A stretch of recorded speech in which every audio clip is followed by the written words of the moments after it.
Di antara upaya untuk menghindarkan diri kita dari godaan dan tipu daya Dajjal adalah dengan mengokohkan iman. Mengokohkan iman.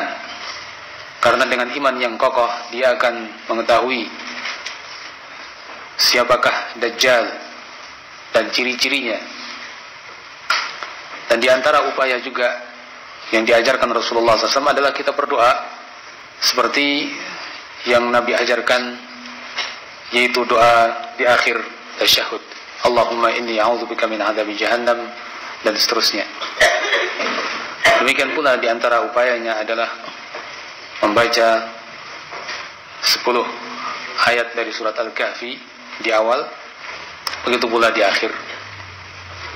Dan di antara upaya yang cukup penting adalah menghindarkan diri kita, artinya menjauhi. Oleh karenanya Rasulullah SAW juga mengatakan dalam hadis, "Idza sami'tum bid-dajjal falyan'au anhu." Atau "Idza sami'a ahadukum bid-dajjal falyan'a anhu." Apabila seseorang mendengar tentang Dajjal, hendaknya dia menjauh darinya. Atau kama qala sallallahu alaihi wasallam. Bukan ia penasaran kemudian ingin tahu, mendekati. Siapa yang menjamin kalau dia akan selamat dari tipu daya Dajjal? Disebutkan di dalam sebagian riwayat bahwa karena dahsyatnya tipu daya Dajjal, orang-orang sampai mengikat saudara-saudara mereka, terutama yang kaum wanita, diikat supaya tidak pergi untuk melihat Dajjal. Karena ada orang-orang yang merasa mampu, merasa kuat imannya, merasa dia tidak akan tergoda, maka dia mendekati Dajjal untuk melihat. Tapi pada akhirnya ia tergoda dan tertipu olehnya sehingga menjadi pengikut Dajjal. Ikhwan fillah rahimakumullah. Sehingga dari apa yang disebutkan tadi, maka orang-orang yang lemah iman, mereka akan begitu mudah ditipu oleh Dajjal.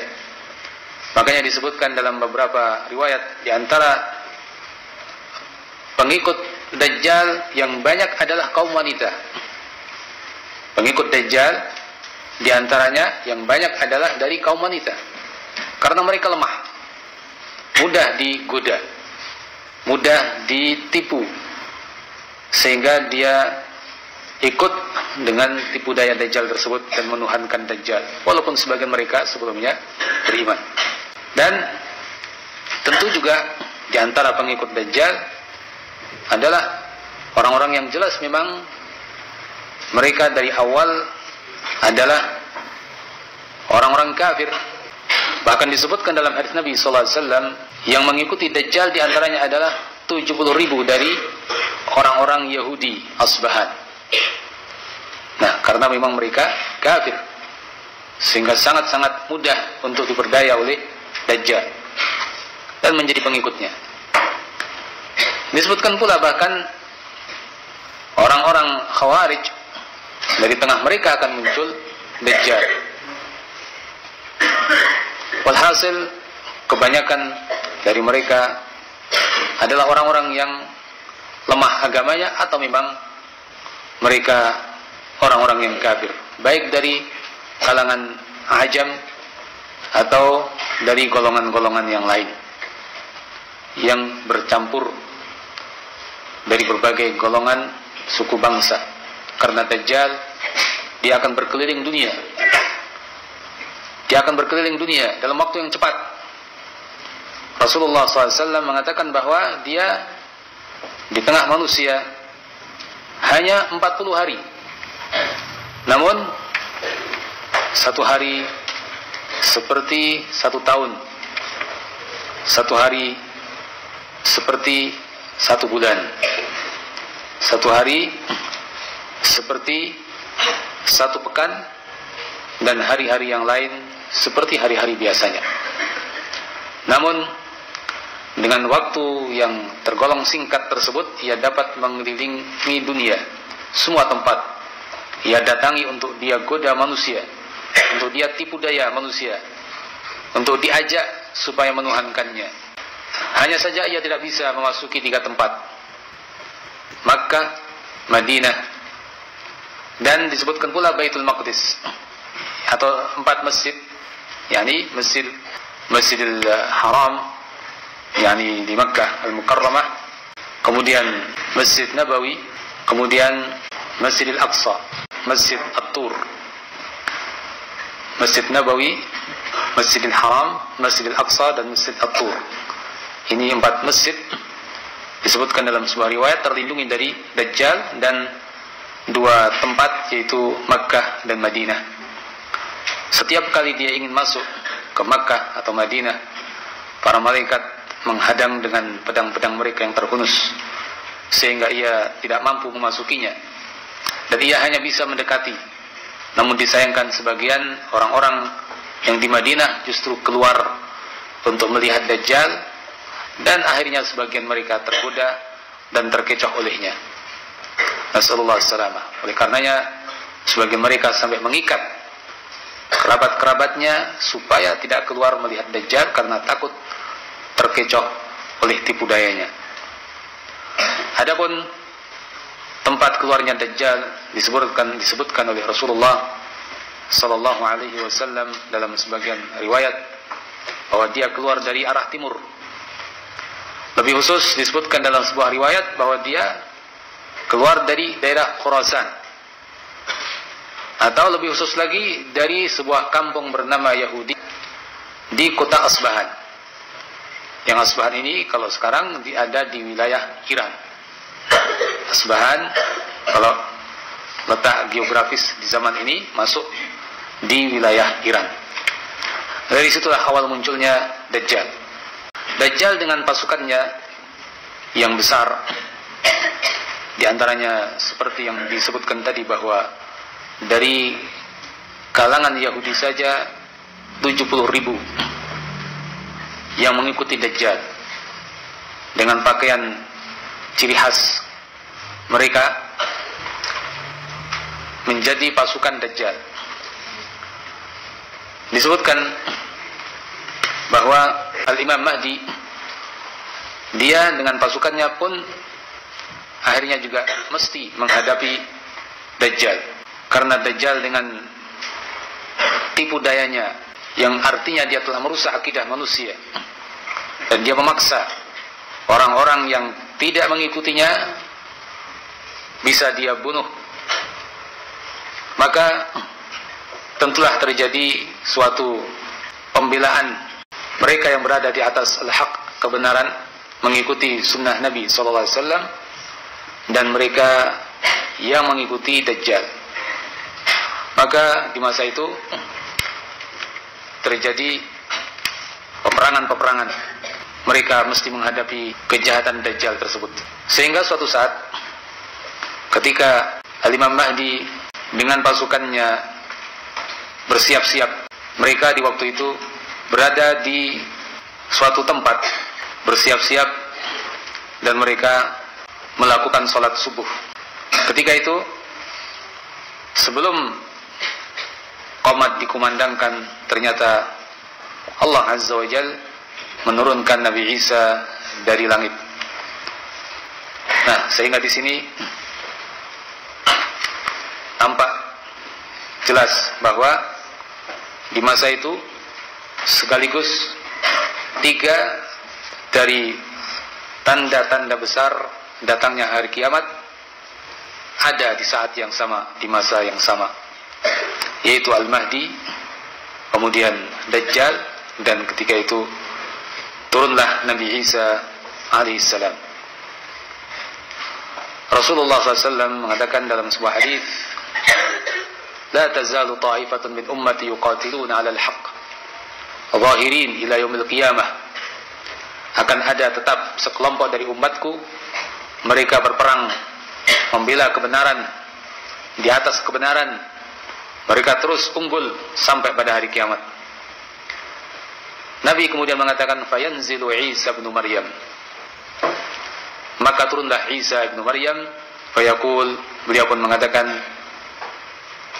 amiruhum, fayaqul amiruhum, maka pimpinan kaum muslimin ketika itu mengatakan ta'al salli lana, marilah kemari salatlah mengimami kami, kata Imam Mahdi kepada Nabi Isa. Fayaqulu la, Nabi Isa menolak, inna ba'dakum ala ba'din umara takrumatullah hadhil ummah, sesungguhnya sebagian kalian adalah imam untuk sebagian yang lain, sebagai kemuliaan dari Allah terhadap umat ini. Nabi Isa ketika itu turun dengan dibawa oleh malaikat. Disebutkan dalam riwayat bahwa dua tangan beliau pada kedua sayap malaikat bertumpu atau terletakkan pada sayap-sayap malaikat. Turunlah beliau dengan membawa atau memakai pakaian mahrudatain, dua lembar kain yang dicelup dengan za'faran, yakni sesuatu yang wangi dan harum. Disebutkan pula di situ bahwa Nabi Isa alaihissalam ketika beliau menunduk, maka meneteslah butiran-butiran bagaikan mutiara. Begitu pula ketika beliau mengangkat, menetes pula tetesan-tetesan dari rambutnya seperti butiran-butiran mutiara. Allah Azza wa Jalla telah menyebutkan tentang turunnya Nabi Isa di akhir kehidupan manusia atau sebagai tanda akan bangkitnya hari kiamat, seperti dalam surat Az-Zukhruf. Allah Subhanahu wa taala berfirman, wa innahu la'ilmun lis-sa'ah fala tamtarunna biha, dan sungguh turunnya Isa adalah sebagai tanda akan datangnya hari kiamat. Dalam keyakinan kaum muslimin bahwa Nabi Isa berada di langit, beliau diangkat oleh Allah Azza wa Jalla, beliau tidak dibunuh oleh orang-orang Yahudi, bahkan Allah Azza wa Jalla menyelamatkan beliau, seperti dalam ayat wa ma qataluhu wa ma salabuhu walakin syubbiha lahum wa innal ladzina ikhtalafu fihi la fi syakkin min ma lahum bihi min ilm illa ittiba'adh dhann wa ma qataluhu yaqina bal rafa'ahu Allahu ilaihi. Tidaklah mereka membunuhnya, tidak pula mereka menyalibnya, akan tetapi dibuatlah orang yang serupa dengannya atau diserupakan seseorang dengannya, yakni sehingga mereka membunuh orang tersebut, bukan membunuh Isa. Wa innal ladzina ikhtalafu fihi la fi syakkin min, dan sungguh mereka yang berselisih padanya, mereka sungguh-sungguh dalam keraguan tentangnya. Ma lahum bihi min ilm, mereka tidak punya ilmu yang yakin tentangnya. Illa ittiba'adh dhann, hanya saja mereka mengikuti dugaan-dugaan. Wa ma qataluhu yaqina, dan tidaklah mereka membunuhnya secara yakin. Bal rafa'ahu Allahu ilaih, bahkan Allah Azza wa Jalla mengangkat Isa kepadanya. Sehingga dalam keyakinan kaum muslimin Nabi Isa masih hidup. Dalam keyakinan muslimin Nabi Isa kelak bakal turun. Beliau alaihi salatu wassalam akhirnya turun seperti yang dikatakan Rasulullah sallallahu alaihi wasallam dalam hadis, yushiku an tanzila alaikum Isa bin Maryam hakaman adlan muqsitan yaqtulu al-khinzir wa yaksiru as-salib wa yad'u al-jizyah. Hampir-hampir turun kepada kalian Isa bin Maryam sebagai hakim yang adil. Ia membunuh babi-babi dan ia menghancurkan salib-salib dan ia menggugurkan jizyah. Dalam sebuah riwayat disebutkan wala yaqbalu illa al-islam, beliau tidak menerima dari manusia kecuali Islam. yakni di masa itu mereka orang-orang yang Nasrani dan menuhankan Isa. Ketika datang Isa, maka mau tidak mau mereka mesti Islam. Nabi Isa tidak menerima kecuali Islam. Tidak lagi seseorang dibiarkan menjadi Nasrani kemudian dibebani jizyah untuk membayar jizyah dan tetap dalam keadaan agama Nasraninya. Saat datangnya Nabi Isa, tidak ada lagi itu. Mereka mesti masuk Islam. Disebutkan pula dalam ayat wa in min ahlil kitabi illa la yu'minanna bihi qabla mautih. Dan tidaklah dari ahlul kitab pun kecuali akan beriman dengannya sebelum kematiannya. Wa yaumal qiyamati yakunu 'alaihim syahida, dan di hari kiamat kelak dia akan menjadi saksi bagi mereka. Maka Nabi Isa menghancurkan salib, membunuh babi, dan tidak menerima kecuali Islam. Disebutkan pula bahwa kalau begitu Nabi Isa beliau datang ke dunia di masa itu dengan mengikuti syariat Nabi Muhammad SAW. Beliau datang ketika itu bukan membawa ajaran beliau, karena beliau sudah datang di masa Nabi dan Rasul yang terakhir, Nabi Muhammad SAW. Maka beliau mengikuti agama yang berlaku saat itu. Beliau tidak membawa ajaran beliau dan mengajarkan ajaran beliau, tapi mengikuti Rasulullah SAW. Dan sungguh seperti yang dikatakan Rasulullah SAW, "Lau kana Musa hayyan ma wasi'ahu illa an yattabi'ani." Seandainya Musa hidup, tiada kesempatan baginya kecuali mengikuti aku. Semua datang mengikuti Rasulullah SAW yang datang setelah Rasulullah SAW. Seandainya pun Musa ada.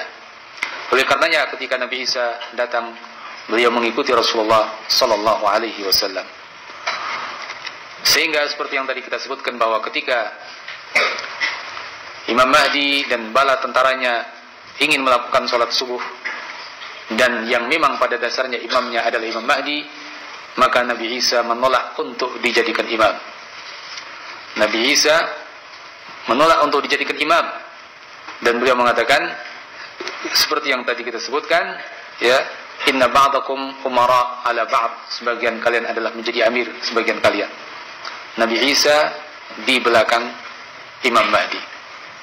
Kaifa bikum idza nazala alaikum ibnu Maryam wa imamuhu minkum. Bagaimana dengan kalian nanti ketika turun kepada kalian Isa bin Maryam, sedangkan imamnya justru dari kalian. Ikhwani fi din rahimakumullah, setelah mereka melakukan salat subuh, maka kemudian mereka segera bersiap-siap untuk melakukan pertempuran melawan Dajjal dan pasukannya. Dan kala itu Dajjal memang sudah sampai ke Palestina. Kala itu Dajjal sudah sampai ke Palestina. Sehingga ketika mereka selesai sholat dan bersiap-siap, pada akhirnya datanglah waktunya pertemuan antara dua pasukan besar ini. Pasukan muslimin dengan pasukan Dajjal. Pasukan yang dipimpin Al-Imam Mahdi dengan pasukan kufar yang dipimpin Dajjal. Maka saat itulah Nabi Isa alaihissalam menghadapi Dajjal. Beliaulah yang akhirnya akan membunuh Dajjal. Disebutkan bahwa Dajjal ketika melihat Nabi Isa, maka dia pun langsung tidak berdaya.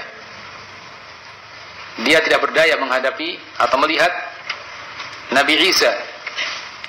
Dan Nabi Isa menyatakan bahwa saya memiliki suatu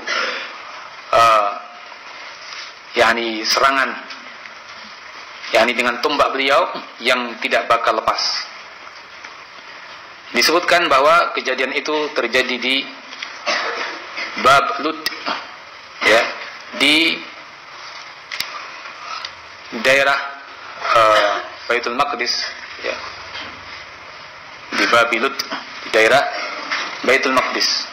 Dalam riwayat Muslim, yakhrujud Dajjal fi ummati. Kemudian fayab'atullahu Isa bin Maryam ka'annahu Urwah bin Mas'ud fayatlubuhu fayuhlikuh. Keluarlah Dajjal di tengah umatku. Kemudian disebutkan dalam hadis itu, maka Allah Azza wa Jalla mengutus Isa bin Maryam. Beliau seperti Urwah bin Mas'ud, yakni penampilan fisik beliau seperti seorang yang bernama Urwah bin Mas'ud. Fayatlubuhu, maka Nabi Isa mencari Dajjal. Fayuhlikuhu, sehingga Nabi Isa membunuh Dajjal. Dalam riwayat Ahmad dan Tirmidzi disebutkan, yaqtulu ibnu Maryam ad-Dajjal bi babi Lut, bahwa Isa bin Maryam, yaitu Nabi Isa, membunuh Dajjal di pintu Lut. Nah, ini penegasan bahwa terjadinya kejadian tersebut di tempat itu. Disebutkan pula bahwa Nabi Isa mengatakan, inna li fika darbah lan tafutani, sesungguhnya saya punya suatu tusukan yang kau tidak akan lepas darinya. Dalam riwayat Muslim disebutkan bahwa Nabi Isa memiliki atau nafasnya telah mencapai tempat yang jauh, dan tidak ada seorang kafir pun yang terkena nafas beliau atau mendapati nafas beliau kecuali dia mati. Ini keistimewaan dari Allah Azza wa Jalla. La yahillu likafir yajid riha nafasihi illa mata. Tidak ada seorang kafir pun yang mendapatkan nafas beliau kecuali mati. Wa nafasuhu yantahi haitsu yantahi tarfuh. Padahal nafas beliau berakhir sampai akhirnya pandangan beliau. Fayatlubuhu, maka Nabi Isa mencari Dajjal hatta yudrikahu bi babi Luddin fayaqtuluh, sehingga Nabi Isa mendapatinya di pintu Lut dan ia membunuhnya. Disebutkan dalam riwayat Imam Ahmad rahimahullah, fayaqulu ayuhan nas ma yamna'ukum an takhruju ila al-kadzdzabil khabith. Fayaqulun hadza rajulun jinni. Nabi Isa mengatakan, wahai manusia, apa yang menghalangi kalian untuk keluar menuju si kadzdzab, pendusta yang jahat itu? Mereka menjawab, ini orang berbangsa jin, yakni karena keanehan-keanehan Dajjal itu. Fayantaliqun fa idza hum bi Isa bin Maryam. Mereka kemudian pergi. Atau mereka fayaqulun hadza rajulun jinniyun fayantaliqun fa idza hum bi Isa. Atau mereka mengatakan bahwa ini suara jin. Mungkin begitu maksudnya, Allah alam. Mereka mencarinya, kemudian ternyata itu adalah Isa ibnu Maryam. Kemudian dilakukan salat. Kemudian setelah mereka melakukan salat, kharaju ilaih, mereka keluar menuju Dajjal. Fahina yarul kadzdzab yanmathu kama yanmathul milh fil ma'. Sehingga ketika Dajjal melihat Nabi Isa, dia pun meleleh seperti garam di air. Maka Nabi Isa segera menuju kepadanya dan membunuhnya, sehingga matilah Dajjal di tangan Nabi Isa alaihi salatu wassalam. Ikhwani fillah rahimakumullah. Sehingga dengan kematian Dajjal, pengikutnya menjadi porak-poranda. Pengikutnya akhirnya hancur. Mereka berlarian menyelamatkan diri. Maka kaum muslimin mengejar mereka dan menghabisi musuh-musuh mereka. Orang-orang Yahudi mereka kejar dan mereka bunuh. Para Yahudi itu pun akhirnya sembunyi di belakang pohon, di belakang batu. Namun ternyata di saat itu pohon dan batu pun membantu kaum muslimin. Sehingga mereka mengatakan kepada kaum muslimin, ya Muslim, ya Abdullah, hadza Yahudiyyun khalfi, ta'al faqtulhu. Wahai Muslim, wahai Abdullah, ini Yahudi ada di belakangku, kemarilah, bunuhlah dia. Kecuali hanya satu pohon yang tidak mau menyebutkan keberadaan Yahudi, yaitu pohon al-gharqad. Fa innahu min syajaril yahud, karena pohon itu termasuk dari pohon Yahudi. Ikhwan fillah rahimakumullah. Maka dengan itu hancurlah tentara Dajjal. Mereka kalah menghadapi kaum muslimin, menghadapi pasukan Al-Imam Mahdi, yang kemudian di tengah-tengah mereka ada Nabi Isa alaihissalam. Tentang kematian Al-Imam Mahdi rahimahullah tidak diketahui secara jelas melalui riwayat-riwayat, wallahu a'lam, tidak disebutkan. Yang jelas di masa itu, setelah kaum muslimin berperang melawan musuh mereka, mereka kemudian kembali ke negeri-negeri mereka. Tapi ternyata mereka dikagetkan oleh munculnya Ya'juj dan Ma'juj.